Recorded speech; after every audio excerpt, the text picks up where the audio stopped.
92,5 Maestro FM House with the Sound Sobat Maestro. Halo, apa kabar semuanya Sobat Maestro? Kembali lagi hadir program kesayangan Anda yaitu Ladies Talk.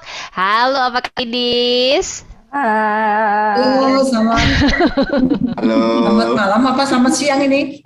Selamat hari Selamat datang aja berbahagia. Tante. Selamat datang. Selamat berjumpa kembali Sobat Iya. Maestro semua. Wih, seru ya. Ada Penyanyi kita gentleman ganti aja juga. gimana? Oh, bagus juga tuh ide bagus. Ada Bapak produser. Halo Bapak produser. Hai Alka. Hai semuanya. Halo. Tapi Ya, kayak yang ini paling seru penting banget nih, ya dari awal. kita ada ibu negara nih. Iya, beda ngomong. Bener banget. Padahal ya beliau ini justru kayaknya lebih sibuk daripada ibu negara Iya, Indonesia loh. menurut Wih. gue dia di belakang ibu negara sebetulnya. Dia yang ngaturin jadwal kayaknya. Kayaknya bener. Halo, apa kabar Tanteku? Halo Sobat Maestro, para narasumber yang ada di studio yang luar biasa. Wih, Selamat berjumpa Di kembali. studio. iya iya. Yeay, Belum seru ya. dapat Terima tiket kasih loh kereta Tanteku. sih, Kenapa? Belum. belum kemarin belum sempat dapat tiket kereta, belum baru gabung lagi. Tiket kereta buat kabur. Ya, ini makin lama memang makin ini PPKM tuh pelan-pelan makin melar memangnya ya. Wah, Aku juga sih bener juga ya ini. Tapi kalau Iya. kalau misalnya kita ngomongin PPKM nih, Tanteku, aduh, ini kan PPKM diperpanjang. Jadi udah pasti otomatis kita di rumahnya lebih lama ya kan? Ketemunya dia lagi lebih lama banget. Iya. Ya, harusnya idealnya sih kasihnya juga tambah lama Harus gitu kan. ya. Justru kalau kita Harusnya. ketemu dengan orang yang sama terus, itu ujian kasihnya lebih besar dibandingkan dengan ketemu. Tanteku Bener. jujur banget loh guys. Aku suka.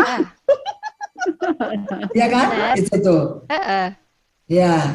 Nah, menurut kalian tuh, apa sih kalau menurut kalian kasih itu? Loh, kok kita yang ditanya? Nanya ke kita. justru kita mau nanya itu. Sama ibu pejabat Iya. harus ngurus. Nah, itu tuh. Nanti kita akan sharing. So, kalau menurut anak-anak muda nih, ya, ini kan udah Nah. si oma-oma generasi baby boomers. Kalau menurut generasi milenial, nah nanti coba kita samain ya, arti kasihnya Aha. nenek-nenek dengan arti kasihnya ladies apa enggak gitu ya. Aduh, apa ya? Jadi mikir nih. Coba dulu nih. Yang cowok dulu apa yang mana dulu nih? Yang cowok aja deh, yang cowok. Lanjut. Ya, coba Gentleman cowok dulu. Ya. milenial. Yang muda dulu kan, yang muda dulu. Oke, Oh, baik. Salah gue. Kasih itu kasih kan kasih ya, ngasih, memberi sih intinya sih gitu ya. Kalau kasih itu memberi, tapi kalau misalnya lebih dalam lagi kasih memberi, ya Harap memberi kembali. aja. Nah, harap kembali sebagai iseng. Pengen nyanyi lagi gue nih. Kasih. Intinya sih ngasih gitu kan, kasih kan kasih gitu. Jadi benar-benar ya harus tulus kayak gitu sih. Menurut aku Ya. tanpa syarat kasih. Nah, itu memberinya kepada siapa tuh yang tanpa syarat itu? Tanpa syarat kepada orang yang pengen kita kasihi. Oh, Berarti ada orang yang nggak pengen dikasihi. Enggak. Tapi beneran ada loh. Orang yang nggak pengen kita kasih ada dong pasti. Berarti milih-milih dong. Nah, Kalau saya sih ada sih, jujur aja. Nah, berarti milih-milih. kan saya nggak mungkin mengasihi istri orang kan. Ya, bukan gitu juga kali. Aduh, saatnya kita jujur pada diri sendiri deh guys. Cie. Iya. wah, kalau mengasihi istri orang itu berarti kita harus membedakan antara mengasihi dan mencintai. Nah, Nah, Itu harus ini. dibedakan. Gitu. Coba gimana bedainnya coba? Coba Beda. bedanya gimana? Apa sih bedanya kita mengasihi dengan kita mencintai? Ada nggak bedanya? Kasih tuh lebih tinggi dari cinta ya. Wah, pasti gara-gara yang kemarin itu mah jawabannya. nah iya. Oh, kalau itu Oh, berarti beda karena lagi. itu gara-gara nonton Ada Apa Dengan Cinta. Jadi Waduh. Coba sih cinta namanya kasih ya, nggak akan ditinggal dong kayaknya. ya, itu. Apa artinya kita mengasihi dengan kita mencintai? Nah, mungkin itu agak dibedakan ya. Menurut saya nih, mencintai itu lebih berarti untuk sesuatu yang apa ya, spesifik. Jadi misalnya nih, tadi yang apa namanya kata Riki gitu ya, saya nggak mungkin mengasihi istri orang lain. Nah, itu kalau menurut saya itu bukan mengasihi tapi mencintai. Mencintai itu tadi yang kata Fang benar ya. Jadi kadar kasih dengan kadar cinta itu lebih tinggi kadar kasih. Karena kalau kadar kasih itu standarnya itu kasihnya Tuhan. Tapi kalau cinta itu standarnya masih manusia. Ya. Jadi kalau dalam bahasa Yunaninya nggak tahu bahasa apanya lah, pokoknya ya bahasa sononya itu kan, itu ada yang namanya eros gitu kan. Nah itu tuh kasih tapi lebih banyak ke nafsu gitu. Jadi misalnya mencintai ya, nah itu lebih banyak kan ke suami nih. Makanya kita nggak boleh mencintai istri orang lain, benar? Di dalamnya lebih banyak nafsunya, Ki. Iya. Nah, nafsu itu kalau, pasti ya sebenarnya. Nah, tapi kalau mengasihi, ya, makanya kalau mengasihi itu Kagak pakai nafsu. mengasihi itu ke semua orang. Tapi kalau kita mencintai, ya cintailah suami kita, anak-anak kita, gitu loh. Ya, kalau saya sih standarnya kasih itu lebih tinggi dari cinta. Oke, berarti Tante Kum kalau boleh digaris bawahi perbedaan cinta sama kasih itu di apa sih sebetulnya? Kalau saya bilang perbedaannya itu di apa yang kita lakukan. Jadi di dalam mengasihi dan mencintai itu ada perbedaan waktu kita mempraktekannya. Kita mengasihi ya, kita mungkin nggak suka sama orang itu, nggak suka lah sama mertua kita gitu ya. Nah, tapi karena saya mengasihi dia, nah kasih itu bukan dari diri kita. Kasih itu sumbernya itu dari Tuhan. Makanya kalau dulu pernah ada teman saya bilang gini, suaminya suka sama orang lain, belum sampai selingkuh ya. Terus dia pernah bilang gini, saya pernah tanya, kamu mengampuni enggak? Mengampuni sih, tapi susah untuk melupakan, kata dia gitu. Ya. Terus dia bilang gini, kamu enggak ngalamin sih Kum, gimana rasanya disakiti? Gitu. Kalau orang yang pernah ngalami disakiti itu pasti akan bisa merasakan enggak gampang-gampang mengampuni. Nah, terus saya bilang, setuju. Kita nggak akan bisa mengampuni orang yang pernah menyakiti kita, mengkhianati kita. Saya pun nggak akan bisa mengampuni. Kalau seandainya nih suami saya sampai mengkhianati, saya nggak akan bisa mengampuni. Kalau dengan kekuatan saya. Nah, jadi saya hanya bisa mengampuni kalau saya punya kasihnya Tuhan. Kalau saya bisa merasakan kasihnya Tuhan, baru saya bisa mempraktekkan, saya bisa mengampuni. Kalau dengan kekuatan saya nggak mungkin bisa mengampuni. Beneran, itu. Tapi kalau kita pakai kuasa Tuhan, ya, nah itu yang memampukan kita. Itu saya jawab ke teman saya. Betul, kamu nggak akan bisa mengampuni suamimu kalau kamu pakai kekuatanmu sendiri. Karena kita dengan suami kita itu sebatas cintanya tuh cinta eros gitu loh. Ya. Contoh, buktinya apa kita cinta eros? Dulu saya nggak tahu ya, ini semua ada yang masih pacaran atau enggak. Elke masih pacaran enggak, Kak? Ya, kebetulan udah sah. Oh, sudah sah ya? Oh ya benar udah sah ya? Nah, semua udah sah semua ya? Iya. Sah. Waktu kita masih pacaran. Waktu masih pacaran itu ya, sayalah contohnya. Pacar saya rumahnya di Ancol, saya rumahnya di Dago. Di Biston pagi, gereja saya di Lengkong besar. Aha. Di dekat ke jalan tempat pacar saya. Pacar, iya betul. Tapi karena masih pacaran, ya, nah cintanya itu kan masih cinta eros tuh, ya. Nah, dia jam 5 kurang seperempat loh dari Ancol jemput saya ke Ranggamalela di Dago. Waduh. Wow. Sama-sama kita ke Lengkong. Pulangnya ngantar saya tuh ke Dago. Dan pergilah dia pulang ke rumahnya di Ancol. Wah. Tapi waktu sudah menikah, ya Bubar. itu beda cerita. Kasih kunci mobil aja udah kayaknya. Tidak Cuman diulangi. bensin doang. Kalau sudah menikah itu beda cerita. Itu tuh janji, ya. Nanti ya kita ke gereja ya. Apa namanya? Hari ini KKR loh.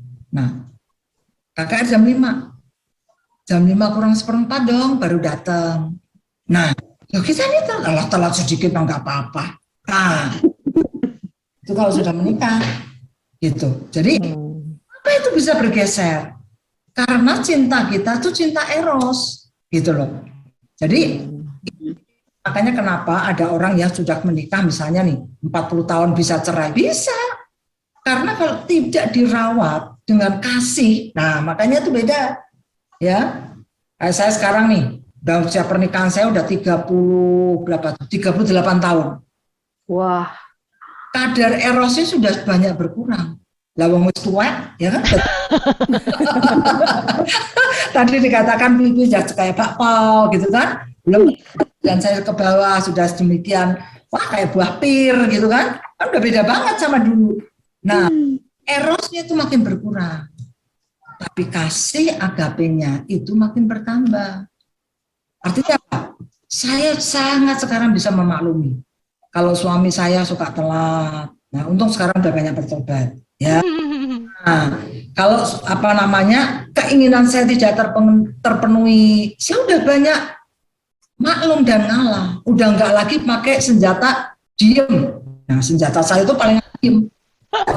Orang cerewet gini ya, itu kalau masih ibarat kanker nih stadium 1, wah saya masih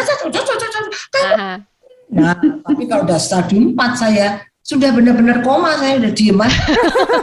Koma. Oh berapa hari? 3 hari? Oke. Anak-anak tahu, ada yang tahu. Saya kalau diem tuh anggun ke gereja, oh masih barengan, gitu loh. Ya, tapi itu kadar kemarahan saya itu sudah di itu stadium 4 tadi itu. Sekarang ya dengan bertambah usia ya itu kadar erosnya sudah banyak berkurang gitu. Ya. Kenapa? Nah itu tadi saya berkata kita dibentuk dengan kasih. Kasih yang seperti apa? Kasih yang apa namanya memberi. Kasih itu sebetulnya harusnya sepihak. Kan kasih itu dua pihak. Kita akan selalu menuntut dia seperti saya. Ya. Itu sepihak artinya apa? Saya mengasihi kamu tuh apa adanya kok. Kamu mau balas ya terserah, kamu nggak balas ya nggak apa-apa. Nah, kasih itu harus seperti itu. Gitu. Itu kasihnya Tuhan. Kalau kasih Tuhan itu dua pihak, Tuhan akan minta, saya udah mengasihi kamu begitu rupa, aduh kamu kebangetan ya, selalu melukai hati saya. Udah ya, waduh, udah benar-benar dah kita terhempas dari Tuhan. Tapi kasihnya Tuhan itu sepihak.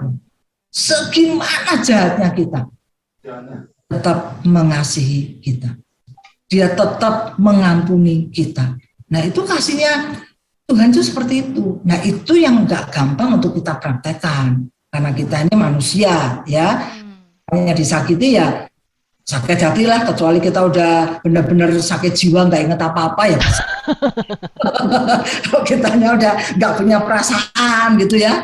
Nah, makanya diempet sama dipendam, makanya nggak punya perasaan ya bisa di apa-apain nggak marah lah. Kalau kayak kroso, kayak saya tuh namanya ada kata-kata yang pedes sedikit ya tetap kroso lah, sakitnya tuh di sini sih. Itu teman-teman. Nah itu kita yang harus kita praktekkan tuh. Kita harus lebih banyak untuk praktek kasih, bukan cinta.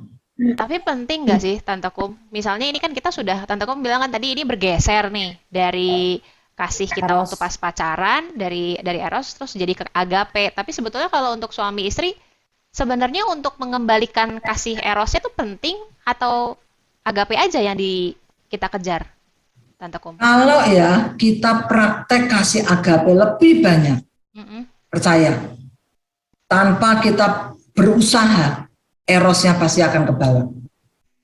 Jangan. Kalau kita praktek kasih agapenya banyak, percaya sama saya, dampaknya pasti ke kasih eros. Gitu. Oh, jadi si erosnya itu nggak akan Makanya berkurang menekankan. gitu ya? Kenapa? Erosnya tuh tetap nggak akan berkurang lah ya gitu. Nggak akan maksudnya ya. berkurang. Gitu. Hmm. Kita akan makin hari, makin lebih bisa melihat, wah memang ya saya nggak salah pilih. Nah gitu dong, ya kan?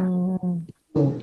Nah jadi itu yang harus kita maintain, itu yang harus kita rawat, itu yang harus kita kejar, itu yang harus kita usahakan. Kasihnya itu.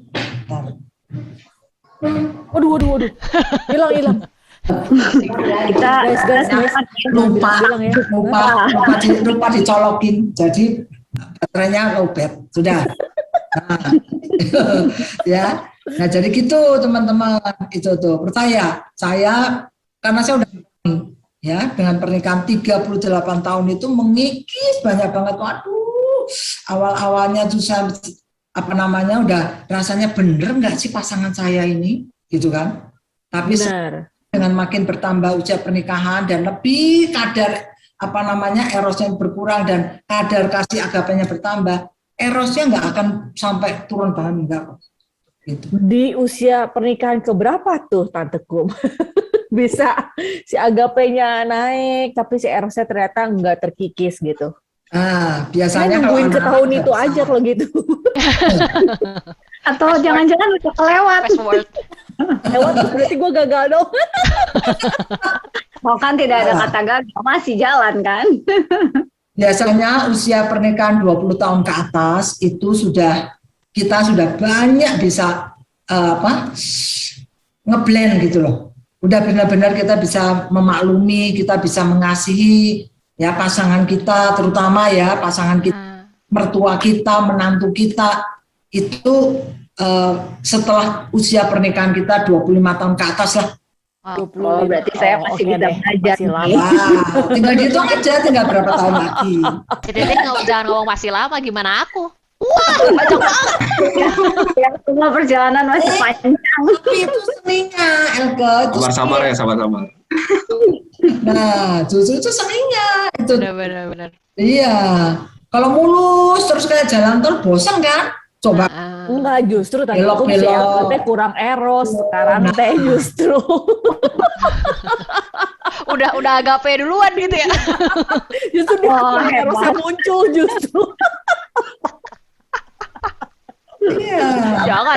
Oke, Eros itu ternyata. juga penting ya, Tante. Keren ya? Nggak gitu juga sih.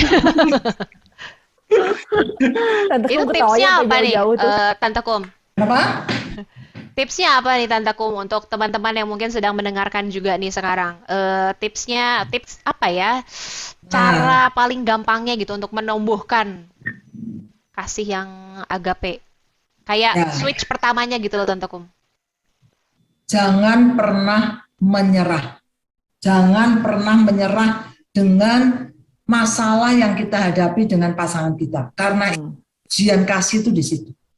Ujian kasih itu ya bukan pada orang yang jauh.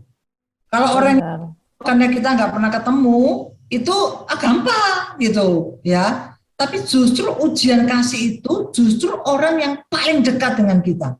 Yang mestinya dia tahu banget tentang kita. Tapi justru ujiannya tuh di situ. Nah, tinggal kita lulus apa enggak. Kalau kita diuji kita nggak lulus, jangan kita bosan, jangan kita give up. Lain kali mas saya mau udah. Memang dia kayak gitu sih. Percuma dikasih hati juga percuma gitu. Nah, itu tadi kita udah give up. Tapi jangan ya, karena ujiannya di dia. Nah, justru ujian itu yang membuat kita naik kelas atau enggak gitu. Kalau kita lulus, percaya ada sukacita. Wah, sekarang ini saya lulus ya. Loh, saya tuh ya dulu tipe orang yang nggak gampang memaafkan. Karena saya tuh orang hati-hati banget, nggak pengen berbuat salah, gitu. Ya, jadi saya tuh dulu orang yang nggak gampang maafkan. Beda banget sama suami saya. Banjir kata maaf, apa dikit, aduh sorry ya, sorry. Banjir, maaf. Nah, rajin banget dia minta maaf, tapi rajin banget berbuat salah. Balance kan bagus itu. Aduh. Gitu loh. Tapi Suami saya gemes tuh dulu pasti.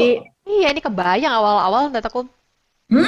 Tante Kum, Kebayang tapi pas kan awal-awal. gemes lah pasti kan. Rajin minta maaf tapi rajin bikin salah juga.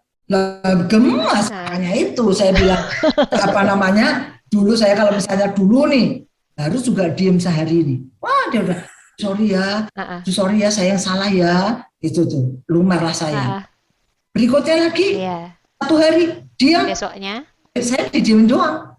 Sekarang ini kalau saya diem, dia pikir alah nanti juga sembuh sendiri, coba bayangin.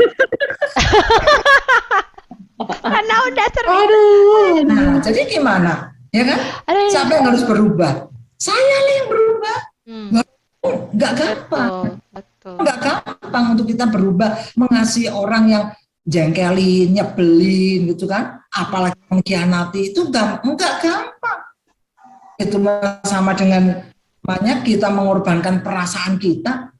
Nih, ini semoga menantu saya nggak dengar nanti di YouTube ya. Saya kasih dia linknya ya.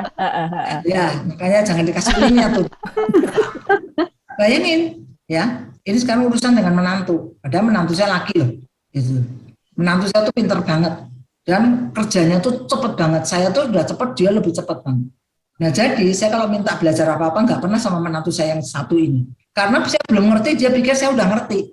Gitu. Nah, satu kali. Ya, ini belum lama kejadiannya. Aduh, saya benar-benar mengejar kasih benar-benar itu tuh. Bukan mengejar cinta, mengejar. Ya. Satu tanya, ini ada orang yang mau tanya tentang harga-harganya tulip tuh di e-flyer. Gimana ya bukanya ya di itu aplikasinya? Loh, saya cuma gini. Lah mama ketik aja tulip. Nanti dia keluar. Dalam hati saya, kalau gitu aja saya sudah ngerti. Cuman itu diketik, nggak bisa yang sesuai yang saya mau. Saya diam aja. Pertama saya diam saya. Ngerti nggak mah? Itu pokoknya gampang. Ketik aja tulip.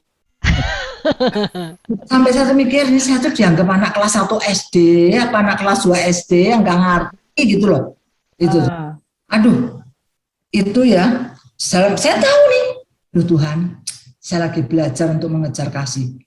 Akhirnya saya diam. Nah, itu dia, saya bilang, saya kalau udah mentok gitu ya, diam saya pikir. Dalam hati saya, lah orang nggak beli tulip ya bukan salah saya. Orang ditanya gimana buka apa namanya e-flyer aja kok susah banget. Nah, terus akhirnya benar. Besoknya dia tahu saya marah. Karena setelah itu saya diam. Oh ya udahlah, nggak apa-apa. Mama nggak pinter sih urusan teknologi gini. Tahu dia marah, saya marah. Terus besoknya, nah dia dulu tuh, aduh sorry ya ma, kemarin mama kayaknya marah ya. Itu mestinya gini. Nah, saya gampang bisa bersuka cita lagi. Oh, yang namanya Ibuku malah Anjani. Malah Anjani Mulyadi Gondowardono. Lah, nggak gampang teman-teman. Itu masih terus dia berkata ketik aja. Ya ampun, cuma ditanya gitu doang. Terus tau nggak apa yang dalam hati saya? Kamu ya tiap hari anak diurusin makan. Nah Mulai kasihnya pamrih. Nah, mulai itu mengasihani dirinya tuh kuat banget. Itu kegagalan kita di situ. Ini untung orang yang jauh. Apalagi kalau dengan orang yang dekat yang serumah, seranjang lagi. Ya. Kalau kita kesel. Pengen tahu diberengkes gitu ya. Diberengkes jadi keruwes gitu loh. Benar-benar jadi mie gemes. Memang nggak gampang teman-teman. Ya, tapi saya berkata Tuhan, saya mau belajar untuk melepaskan hak. Hak itu apa? Hak untuk marah, hak untuk dihargai, ya, Saya melepaskan itu. Tuhan beri saya kekuatan. Nah itu kekuatannya bukan dari saya, nggak bisa. Kalau kekuatan saya, itu kata-kata itu. Dalam hati saya mikir, kurang ajar banget ya anak muda ini ya. Dalam hati saya nih. Nah itu kalau saya terusin, saya kembangin, wah udah. Saya bisa nggak bisa tidur. Nah tapi kan itu kita harus putuskan. Saya harus lulus. Prinsip kita harus gitu. Ketika kita menghadapi ujian kasih, prinsip kita, saya mesti harus lulus. Saya harus lulus. Gitu. Nah, caranya gimana? Nah, minta kekuatan Tuhan. Setiap kali seolah panah itu ya menghujam hati saya. Bayangan itu ada. Saya berkata, Tuhan, saya minta Tuhan hapus itu Tuhan. Hapus itu Tuhan. Saya nggak mau. Ya, saya nggak mau. Saya udah memaafkan. Apalagi cuma masalah seperti itu. Nah, itu bisa prosesnya bisa berhari-hari loh. Bisa sebulan lebih. Saya benar-benar baru bisa pulih. Ya. Kalau cuma ketemu, aduh, udah sedikit bicara dan kalau bisa menghindar. Itu sekarang siapa yang mertuanya lagi terbayang-bayang? Waduh. Ya, banyak mertua yang alami pasti seperti saya. Iya. Saya mah kasusnya ringan, ya. Banyak mertua-mertua yang nangis darah dalam tanda kutip. Banyak mertua-mertua yang berdoa, kapan Tuhan saya dipanggil pulang oleh Tuhan. Kalau bisa malam ini Tuhan cabut nyawa saya. Banyak loh mertua-mertua seperti itu. Menghadapi generasi milenial. Iya. Itu nggak gampang. Gitu. Nah, kita mungkin dengan kekuatan kita. Kalau dengan kekuatan kita tadi hasilnya sakit hati, terus kemudian kita bisa stres, bisa pusing, bisa malah jadi kanker gitu loh. Itu kalau dengan kekuatan kita nggak akan bisa orang kita disakiti gitu. Ya. Nah, kita harus pakai kekuatan supranatural. Yang dari mana? Dari Tuhan yang menciptakan kita. Itu resep saya. Resepnya itu ya, jadi mesti ada sabar, ya pasti ada proses di dalamnya. Jadi buat sobat maestro juga yang pengen menerapkan kasih, ya kita masih ada tips-tips lainnya ya, pasti juga. Orang ibuku malah akan memberikan untuk Anda tips menarik dan mudah untuk dilakukan, tapi sulit untuk dijalani ya. Betul. Proses wajar gitu ya. Jadi kalau misalnya pengen tahu rahasianya kayak gimana sih, pengen lebih dalam lagi, tetap di Ladies Talk.